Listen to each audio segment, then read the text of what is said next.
Good morning students. Now today we will discuss about your topic hemopoietic system. So in this topic hemopoietic system, firstly you should know about the term blood. What is blood? So we can say that a fluid in the body that runs through the vessels to act as a medium for the transport of oxygen, nutrients and hormones. Means एक ऐसा तरल पदार्थ जो कि हमारी पूरी body में किसके थ्रू सर्कुलेट होता है? ब्लड वेसल्स के थ्रू. ठीक है, किस लिए? ट्रांसपोर्ट करने के लिए किसको? ऑक्सीजन, न्यूट्रिएंट्स यानी पोषक तत्व और जो भी हार्मोन्स होते हैं उनको हमारी बॉडी सेल्स, ऑर्गन्स और टिश्यूज तक सप्लाई करने के लिए. After this, you should know the term hematology, the branch of science concerned with the study of blood-forming tissues and the disorder associated with them is called hematology. यानी science की ऐसी branch, ऐसी शाखा जो कि किससे रिलेटेड हो? Blood की स्टडी से. और जो भी ब्लड फॉर्मिंग टिश्यूज होते हैं, ब्लड फॉर्मिंग टिश्यूज मीन्स ऐसे टिश्यूज, ऐसे ऑर्गन्स या ऐसी सेल्स जिनसे हमारा क्या, किसका फॉर्मेशन होता है? ब्लड का. ठीक है, ऐसे टिश्यूज, ऑर्गन्स और सेल्स जिनसे हमारा ब्लड का फॉर्मेशन होता है उनको क्या बोलते हैं हम लोग? Blood forming tissues. ठीक है, तो उसकी स्टडी, ब्लड की स्टडी, ब्लड फॉर्मिंग टिश्यूज और जो भी डिसऑर्डर्स, ब्लड से रिलेटेड जो भी डिसऑर्डर्स होते हैं उनके स्टडी को हम क्या बोलते हैं? Blood haematology. ठीक है, से रिलेटेड डिसऑर्डर क्या होते हैं? जैसे कि हीमोफीलिया. हीमोफीलिया क्या होती है? हीमोफीलिया एक ऐसी डिसीज़ होती है जिसमें जिस भी पर्सन को हीमोफीलिया की डिसीज़ होती है, जब भी उसको कोई इंजरी होती है, ठीक है, उसको जब भी कोई चोट लगती है तो उसका जो ब्लड का क्लॉट होता है उसका फॉर्मेशन नहीं होता है. ब्लड का क्लॉट मतलब जो खून का थक्का होता है वो नहीं जमता है. इससे क्या होता है? जो हमारा जो ब्लड होता है वो लगातार बहता रहता है. और कौन से ब्लड से रिलेटेड डिसऑर्डर्स होते हैं? जैसे कि ब्लड कैंसर्स लाइक ल्यूकीमिया और लाइम्फोमा. Now after this we will discuss about functions of blood. तो पहला फंक्शन क्या होता है? Transport. Second one is regulation and third one is protection. Transport क्या होता है? किसी भी सब्सटेंस को, ठीक है, एक स्थान से दूसरे स्थान पर ट्रांसफर करना क्या कहलाता है? ट्रांसपोर्ट. ठीक है, तो सबसे पहले आइए हम पढ़ते हैं ट्रांसपोर्ट के बारे में. क्या लिखा हुआ है इसमें? It transport oxygen to the cells from the lungs and carbon dioxide from cells to the lungs. That means जो भी आरबीसी में यानी रेड ब्लड सेल्स में जो एक स्पेशल टाइप का प्रोटीन होता है, प्रेजेंट होता है, जिसको हम लोग क्या बोलते हैं? हीमोग्लोबिन. ये हीमोग्लोबिन क्या करता है? लंग से ऑक्सीजन को कैरी करके बॉडी के डिफरेंट सेल्स तक लेके जाता है. ठीक है, और दूसरी तरफ उसी सेल से जो कार्बन डाइऑक्साइड रिलीज होती है उसको भी कैरी करके हमारे लंग्स तक लेके जाता है और वो कार्बन डाइऑक्साइड देन बॉडी से रिमूव हो जाती है. ठीक है, सेकेंड पॉइंट क्या है? It transport nutrients from the digestive organs to the cells. ठीक है, डाइजेस्टिव ऑर्गन से जो भी न्यूट्रिएंट्स यानी पोषक तत्व मिलते हैं उनको हमारे बॉडी सेल्स तक पहुंचाता है ताकि हमारी बॉडी सेल्स और ऑर्गन्स को एनर्जी मिल सके. ठीक है, थर्ड पॉइंट क्या है? It carries protective substances such as antibodies. ठीक है, ब्लड हमारा क्या कैरी करके रखता है? कुछ एंटीबॉडीज़. एंटीबॉडीज़ क्या होते हैं? एंटीबॉडीज़ हमारे ब्लड में प्रेजेंट होते हैं. एंटीबॉडीज़ का काम क्या होता है?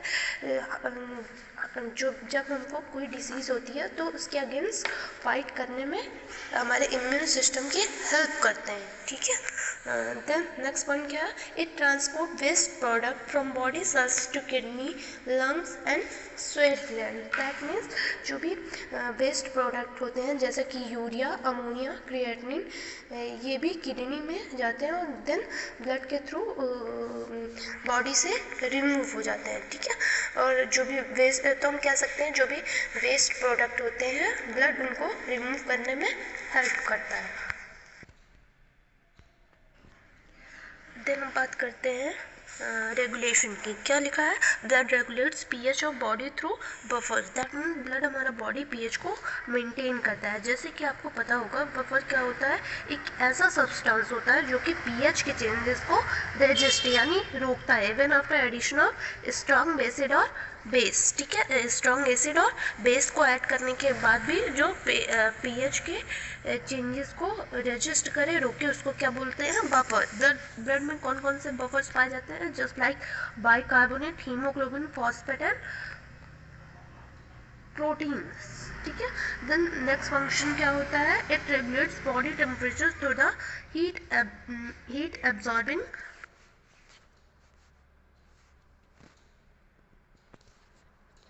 प्रॉपर्टी। मतलब ब्लड हमारा बॉडी टेम्परेचर को मेंटेन करके रखता है। आपने कभी सुना है कि बॉडी के एक पार्ट का टेम्परेचर काफ़ी हाई है और एक पार्ट का लो है? ऐसा नहीं होता ना, बॉडी के हर एक पार्ट का टेम्परेचर सेम रहता है। किसकी वजह से? ब्लड की वजह से। मान लो बॉडी के किसी साइड पर रेस्पिरेशन हुई, उसकी वजह से क्या? एनर्जी रिलीज हुई तो हीट का जनरेशन हुआ। अब वो हीट बॉडी के एक साइड पे ना रह के पूरे बॉडी में ब्लड के साथ मिलके डिस्ट्रीब्यूट होती है। अगर वो हीट किसी एक साइड पे रहे तो उस हिस्से का जो टेम्परेचर होता है वो काफ़ी हाई हो जाएगा, लेकिन ऐसा नहीं होता है। ब्लड उस हीट को अपने साथ पूरी बॉडी में ट्रेवल कराता है। तो उसकी वजह से क्या, जो एक होमियोस्टेसिस की प्रोसेस होती है वो मेंटेन रहती है। देन ब्लड का नेक्स्ट फंक्शन क्या होता है? प्रोटेक्शन का, यानी सुरक्षा का। क्या लिखा है? It protects body against blood loss through its blood clotting materials, ठीक है। जब भी इंजरी यानी चोट लग जाती है तो क्या होता है? जो 13 क्लॉटिंग फैक्टर्स होते हैं like fibrinogen, prothrombin, thromboplastin, calcium ion etcetera, जब तो क्या होता है? इंजरी जब हो जाती है, चोट लग जाती है, तो उसकी वजह से क्या, हमारा ब्लड लगातार बहता रहता है। तो जो क्लॉटिंग फैक्टर्स होते हैं वो ब्लड क्लॉट का फॉर्मेशन कर देते हैं। ब्लड क्लॉट मतलब जो खून का थक्का जमा देते हैं, जिसकी वजह से जो ब्लड लगातार बह रहा होता है उससे प्रिवेंशन में हेल्प मिलती है, मदद मिलती है, ठीक है। देन जब भी कोई देन क्या है? It protects body against disease through white blood cells, WBC and antibodies. Then जब भी कोई डिसीज़ होती है तो जो ब्लड के कंपोनेंट्स होते हैं WBC और एंटीबॉडीज़, वो डिसीज से प्रोटेक्ट यानी सुरक्षा करने में हेल्प करते हैं, मदद करते हैं। अब हम आगे बात करते हैं ब्लड की कॉम्पोजिशन की, यानी जो ब्लड की रचना या संरचना हुई है वो किन किन चीज़ों से हुई है। पहला होता है हमारा प्लाज्मा, दूसरा होता है वाइट ब्लड सेल्स जिसको आप किस नाम से जानते हैं? ल्यूकोसाइट्स। देन बात करते हैं रेड ब्लड सेल्स को, इसको आप किस नाम से जानते हैं? एराइथ्रोसाइट्स। देन बात करते हैं प्लेटलेट्स की, तो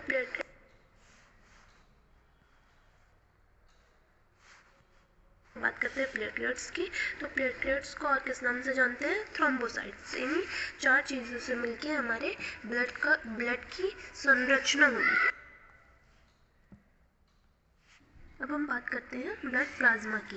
तो ये क्या, एक येलो कलर का लिक्विड होता है जो कि हमारे ब्लड में पाया जाता है। ये क्या करता है? जो भी सेल्स होती है, ब्लड सेल्स होती हैं, उनको पूरे ब्लड में इक्वली डिस्ट्रीब्यूट करके रखता है, ठीक है। देन क्या है लिखा हुआ है? Plasma is the liquid part of the blood that carries cells and protein throughout the body. It makes up about 55% of the body's total blood volume. That means जो प्लाज्मा होता है वो blood का liquid part होता है। ये क्या carry करके रखता है? ये अपने साथ क्या रखता है?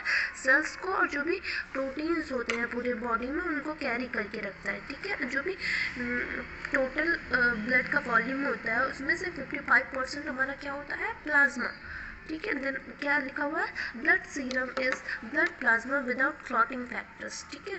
ब्लड सीरम क्या होता है? ब्लड प्लाज्मा ही होता है लेकिन बिना क्लॉटिंग फैक्टर्स के। जो 13 क्लॉटिंग फैक्टर्स होते हैं उनके बिना जो ब्लड प्लाज्मा होता है उसको क्या बोलते हैं? Blood serum. देन क्या है? Plasma have 91% water, 7% protein and 2% other solutes like electrolyte, gases, waste and nutrients, ठीक है। जो प्लाज्मा होता है उसमें क्या 91% वाटर होता है, 7% प्रोटीन एंड जो बाकी 2% बचते हैं वो क्या अदर जो सॉल्यूट्स होते हैं जैसे कि इलेक्ट्रोलाइट्स, गैसेस और न्यूट्रिएंट्स और जो अदर वेस्ट मटेरियल होती है, वो सारी चीज़ें किसमें होती है, इन्हीं 2% में आती हैं। देन हम बात करते हैं ब्लड के नेक्स्ट कंपोनेंट की। तो क्या होता है, रेड ब्लड सेल्स यानी आरबीसी, जिसको इराइथ्रोसाइट्स के नाम से भी जानते हैं। आरबीसी क्या कंटेन करके रखती है, हीमोग्लोबिन, जिसकी वजह से जो हमारे ब्लड का रेड कलर होता है, ठीक है। देन क्या लिखा है, carry oxygen to cells and carbon dioxide away from the cells. जो आरबीसी होती है वो ऑक्सीजन को सेल्स तक पहुंचाती है और कार्बन डाइऑक्साइड को सेल्स से दूर ले जाती है, ठीक है। जो देन जो हमारे आरबीसीज होती हैं उनका जीवन काल कितना होता है, 120 डेज का, ठीक है। और ये क्या सॉसर शेप की होती है, यानी जो तस्तरी होती है उसी के आकार की हमारी आरबीसी होती है। कटोरे या तस्तरी के आकार की आरबीसीज पाई जाती हैं।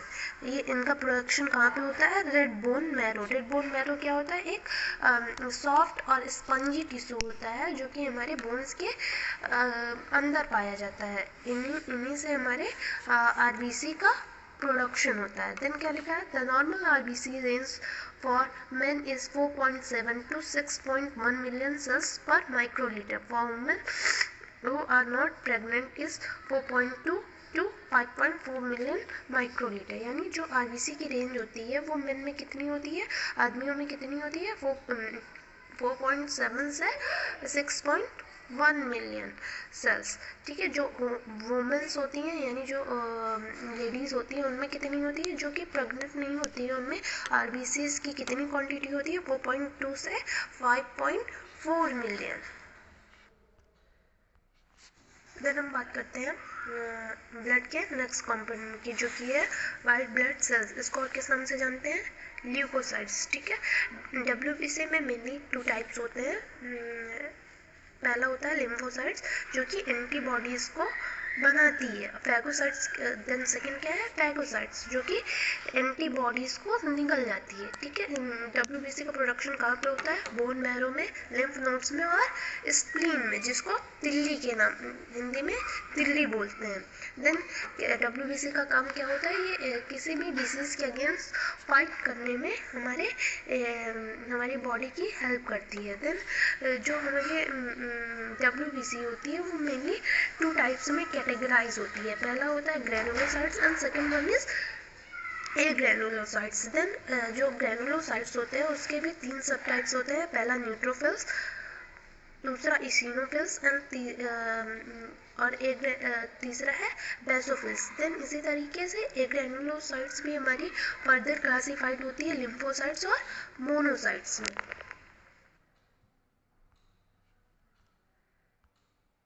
तो स्टूडेंट्स, हमने कौन कौन सी चीज़ें इस टॉपिक में कवर की, ब्लड की डिफिनीशन के बारे में, उसके जो भी फंक्शंस कार्य होते हैं उसके बारे में, और जिन जिन चीज़ों से मिलकर हमारे ब्लड की संरचना हुई है, मतलब उसके कॉम्पोजिशन के बारे में। आई होप आप सभी को ये टॉपिक अच्छे से समझ में आ गया होगा।